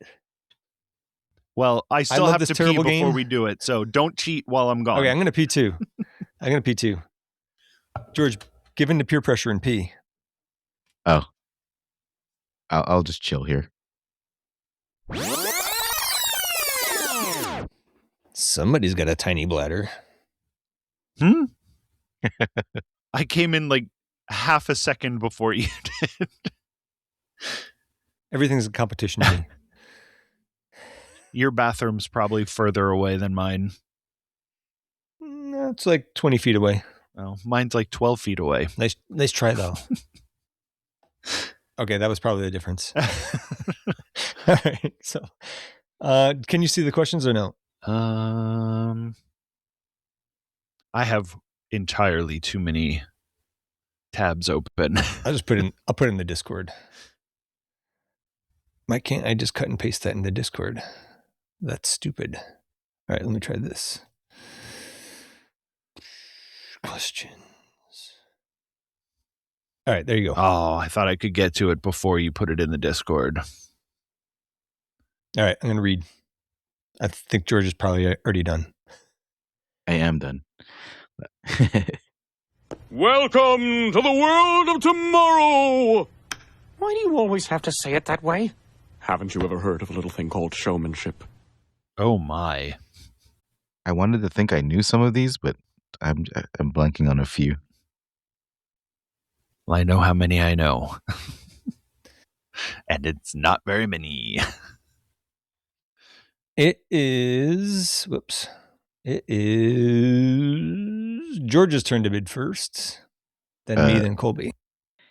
I'm only confident in 2. So if you've got 3 or more. I am confident in 2. I have a guess on 1. So I'm going to go 3 because it doesn't matter. I'm confident on 2 and don't even have a guess after that. Okay. Then I will send George the answers via text so that I hopefully don't see it. Okay. And then Got it. I don't care who reads. I'll read. You can read, yeah. All right. Are you ready, Zach? Damn it! I would have gotten 3. I am ready. Who wrote the book Watchers, 1987, which spawned 3 films loosely based on the novel?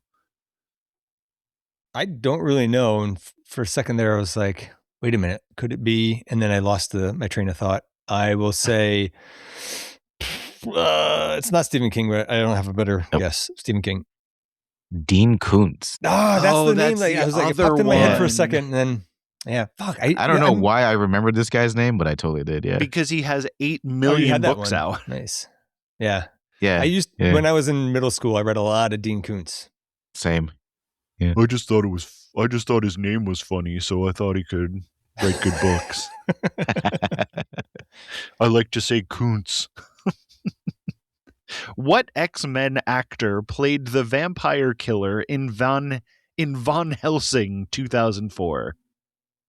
That would be one Mr. Hugh Jackman. That's right. I have seen 7 minutes of that movie. I've fallen asleep. It's bad. I've fallen it's asleep really bad. 3 times trying to watch that movie. That's already 7 minutes too much.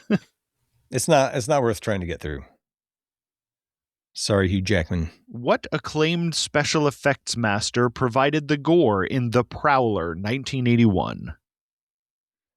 So there's only 2 people I can think of, and one of them I couldn't come up with his name. So somebody tell me his name when I say the other person. I'm going to say Tom Savini. That is actually correct. All right. Tom Savini. The other guy is like the Walking Dead. He did all the Walking Dead stuff. He did like the Evil Dead movies. Yep. I don't remember that. I don't remember the other guy. I can't think of his name. I can think of see his his name face, either. but I can't. Yeah. Yeah. All right. I got this in the bag then. What 1990 film by Joel Schumacher featured Kiefer Sutherland and Julia Roberts as medical students performing near-death experiences? Experiments. You're going to edit this so I don't sound stupid, right? Oh, always. Okay, good. What was I going to say? I forgot that Joel Schumacher directed that actually. And it's got Oliver Platt in it, who I kind of can't stand. Sorry, Oliver Platt. I know you're listening. But the name of the movie is Flatliners. That is correct. Wow. What character did Johnny Depp portray in the comedic film adaptation of the TV show Dark Shadows? Never saw the TV show or the movies.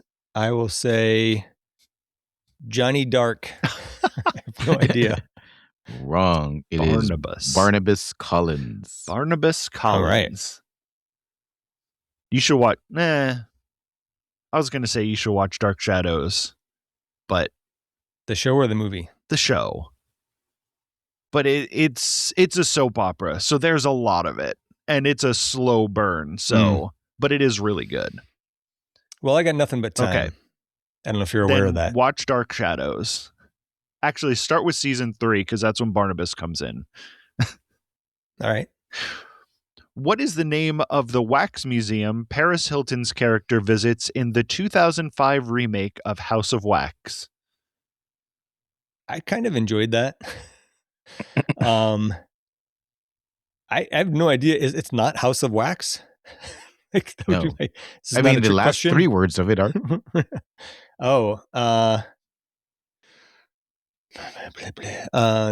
Jimmy Phillips, House of Wax. I don't know. It is Mrs. Trudy's House of Wax. Oh, Trudeau's or Trudy's? Trudy's. Oh, okay. Trudy's. Interesting. All right. Well, I bid 3. I got 3. I win. I'm a big wiener. Yay. You did win. So does that mean we're going to bump this movie up to D tier since you liked it? Yeah. Since you need a We're gonna movie leave in it the D right tier? where it's at. I don't need it that bad.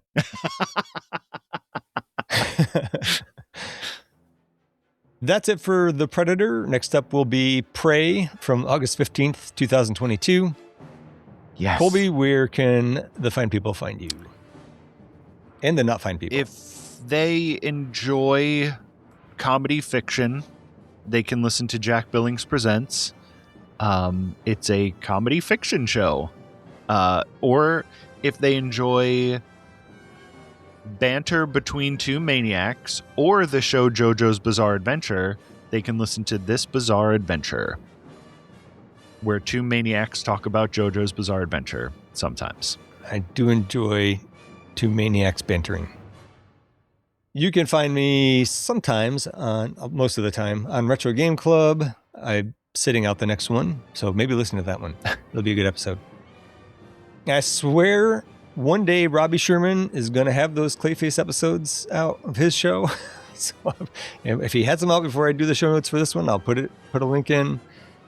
I recently did coverage of 2001 and Darkman on Games My Mom Found. And I guess that's it. Probably something else coming up. If you want to contact us, you can email us at absolutelythebestpodcast@gmail.com. You can join our Discord. There's a link in the show notes where we also have a few links to our socials and a couple ways that you could help support the show. Please leave us a review. Please help us spread the word. Tell your friends, tell your kid, and tell a goofball. Don't actually tell your kids, actually. They shouldn't be listening to this. Don't tell goofballs either. Nobody should be watching this movie. I want goofballs to be listening. Oh, to be listening to the show, yeah, but don't watch the movie. Yeah. No, nobody should watch the movie. Yeah. Thank you for listening and have a great day. Absolutely the Best Podcast is a production of Audio Johnny, a subsidy of Corporation Johnny. Corporation Johnny. If it exists, we own it.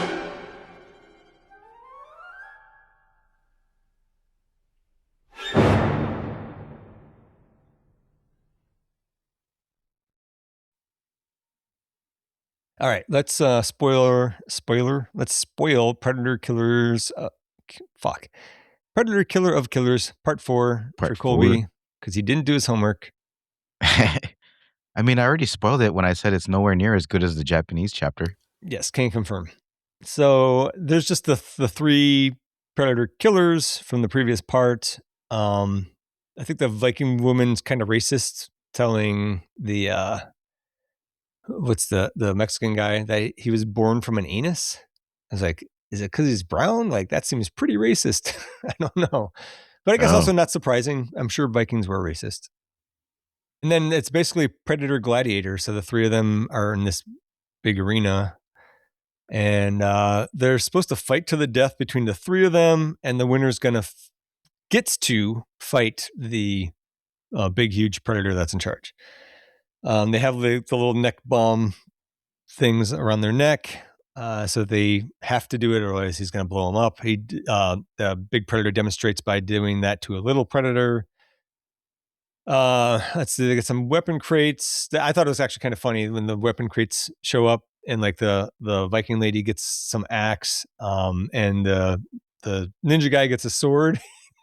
And then Torres has this super old gun where like you got to put like a musket or something. Yeah. It's the same gun. But it's also stupid because it's the same gun from the end of Predator 2 that the Predators give to Danny Glover.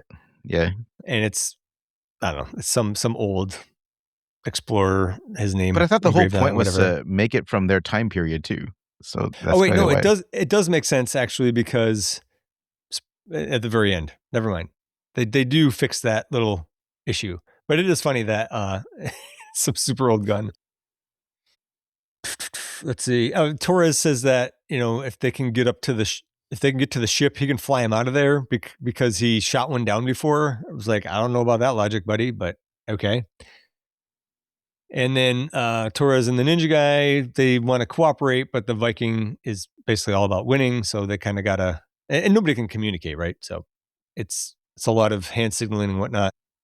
And then the King Predator spices things up with basically like a Predator Rancor. I don't know, just this big thing comes in and it eats one of the Predator guards on its way in too, by the way, which is important for later because at first it didn't make sense to me, something that happens. What was with the Viking lady having a flashback of her kid? Like she's going to fight Torres and he gives her a look and then she has a flashback of her kid giving that same look. And then she's like, okay, I can't do it now or something. Kind of stupid. They look nothing alike. No.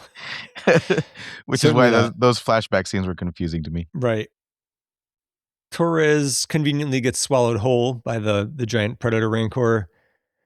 And then he starts cutting his way out of it with the Predator knife or whatever that was on the arm of the Predator that got swallowed before. What happens? To get the Viking. Oh, yeah. So the Viking, the ninja, kill that creature and it gets scooped away by the Predator bulldozer before Torres gets out. And then the ninja won't fight the Viking. So, she wants to die in battle. So that's her thing. That's why she wants to keep fighting. The ninja doesn't know this and he refuses to fight her. And then the neck bombs start to beep. And just as they're probably going to explode, Torres comes in on like a Predator speeder bike and then the neck bombs fall off. And I don't know. I guess he figured out Predator technology. Maybe he's also autistic. He got it off of the Predator that was inside the Predator guard. Oh yeah, he had the Predator remote, but okay, yeah. I guess sure. I guess you can just press a button. Which still doesn't make sense to me. Yeah, like he figured it out. It makes more sense than him just figuring it out. But then the three of them fight the King Predator, who again he should have just destroyed them immediately. But he toys with them to drag it out longer, and then he drags it out long enough for Torres to fire up his ship. The ninja loses an arm on the way to the ship, and then all the Predators just mosey along after them, and they let the ship fly away before they shoot out like this huge grapple thing. Yeah, it's like a harpoon, like on a chain, and like so they can't fly away anymore. And then the lady Viking like zip lines down using the shield. She like zip lines down and manages to break the grapple machine. And just the right way so that the chain unwinds. Like, if she had just broken the chain, that would have made sense. But I don't know. And then how are they going to, like, the way that it was shot, it goes up and through the open door of the ship and like sticks into the ceiling of the ship or something. And so the chain is hanging out the back. How are they going to close the door? They can't. They can't fly anywhere. Yeah. So it doesn't matter anyways, because then the Predators, they don't even kill the Viking, first of all. And then they're like, let's go hunting. And then translated, I'm sure they didn't say it with that inflection. And then they go after the ship. So then they're going to try to fight these two guys who are left. And then there's a post-credit scene and they put the Viking lady into like cryotube storage. And then you see the woman from Prey in there too. And then you see Danny Glover's character. So that's where they got the gun from. And then you see Dutch. And all I could think of was like, I do not want a sequel to this. We don't need more of it. So that was that. And maybe it's because I watched it right after the Predator. But it was kind of a slog and kind of stupid. So I'd recommend only watching the samurai and the ninja segment of this whole thing. And you're not really missing anything, skipping the rest. I co-sign that sentiment. Can I talk now? Very good. Yes, I didn't realize you were actually being quiet. I appreciate you obeying.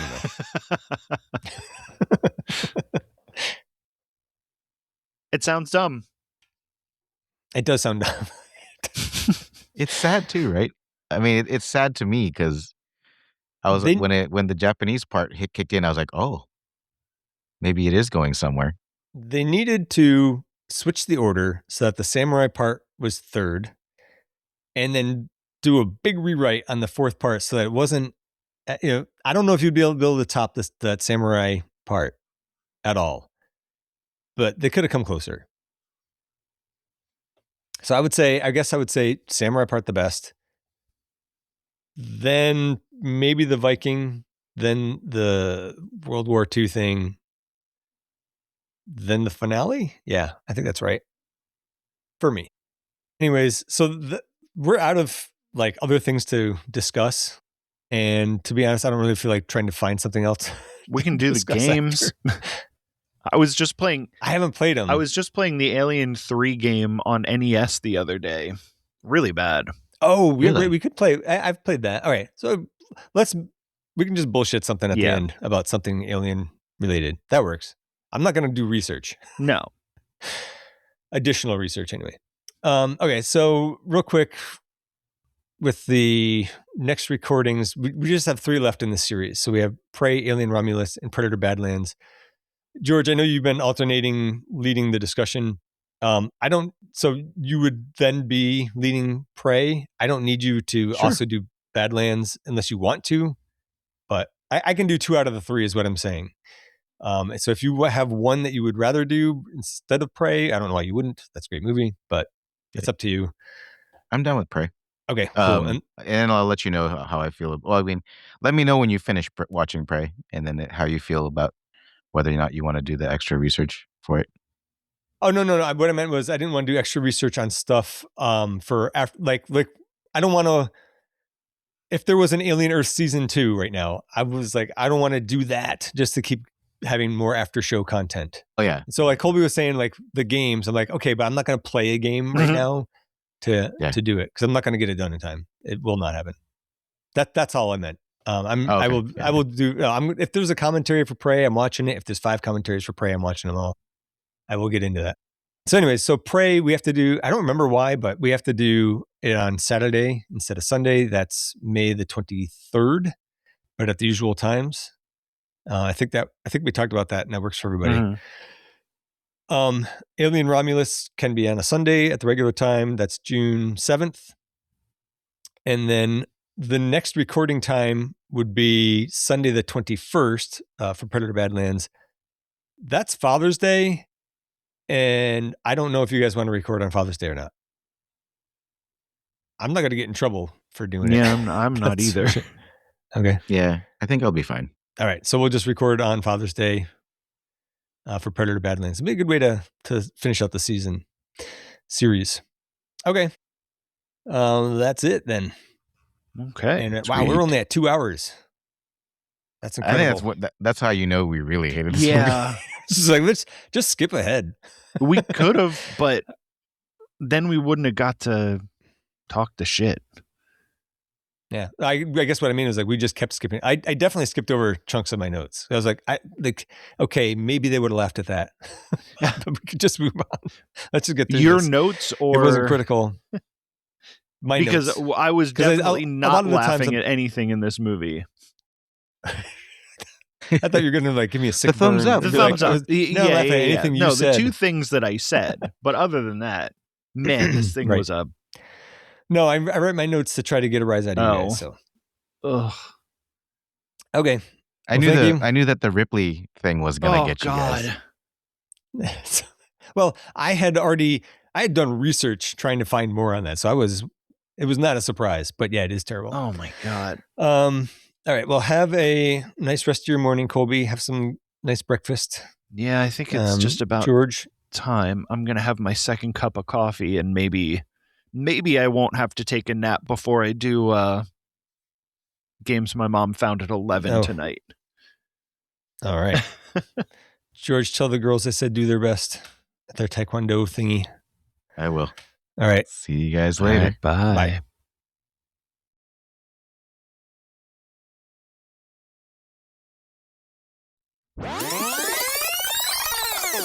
Hello. Give me 1 second. I don't have my headphones in yet. I didn't expect you to be the first one here. Haha. I tricked you. Fool me once. Something. All right. I don't know why George is not here yet. I was just texting with him.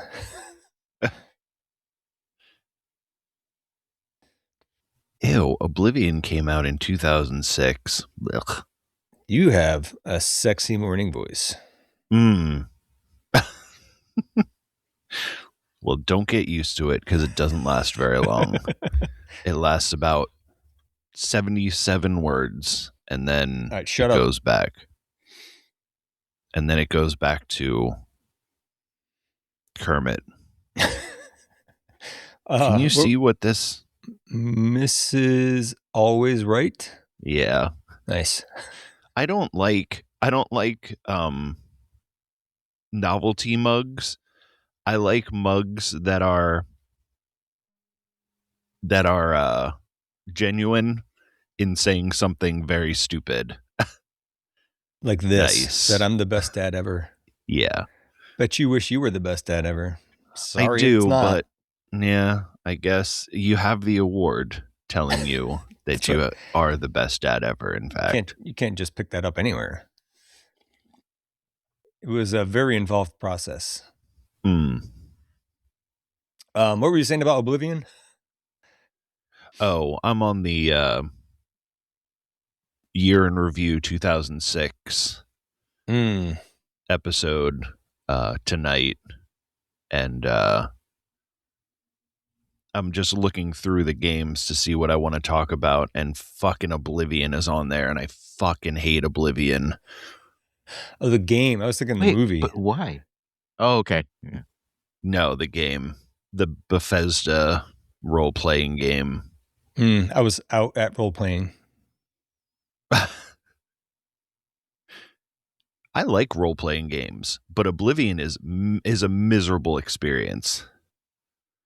And I hope somebody brings it up, because that game fucking sucks balls.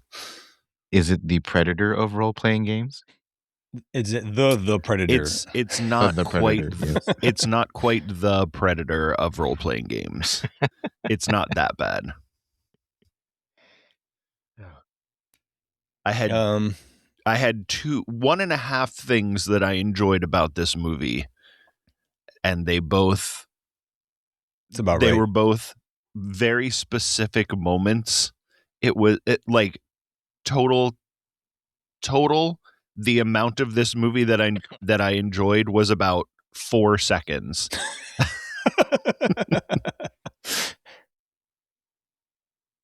Enjoyed. You might be right. I thought that the first 10 minutes or so was tolerable, but what? But enjoyed, I don't know. I was out at the first shot of this movie. It's bad. We got to start recording. Yeah. I was like, I got to start recording this. I just made sure that Audacity was running. Oh.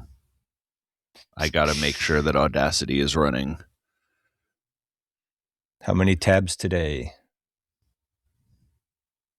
Oh my God. I went on the Apple store to look at, just to kind of check out how much a Mac Mini is right now, because I wanted to snag one before the freaking shortages. Yeah. You are too late. The 200 they stopped selling the Mac Mini with 256 megs of RAM, and also if you want a Mac Mini right now, you have to wait till August for the next spec. I'm just like, oh. Yep, you are too late, my man. It's okay. Tariffs pay for themselves. I did like George saying I wanted to get one before the shortages happened. It's like, okay, you wanted one 3 months ago. Yeah. Fair. Yeah. Fair. I should have snagged it when I was looking at it like about 4 months ago. Mm-hmm. It is definitely late. Oh, shall we shall we start reviewing this piece of shit? Yeah, let's clap in and get going. Are we gonna clap in, or we just gonna whatever? I don't let care. Zach suffer. On 3, thumbs down. I'm just kidding. All right. Okay. On 3. 1, 1, 2. Perfect. Smack my mic while I was at it. That was a really good clap in. I can't start now. Yeah. Welcome back to Absolutely the Best Podcast, a work in progress. I am Zach, and with me today are my good friends George and little sleepyhead Michael.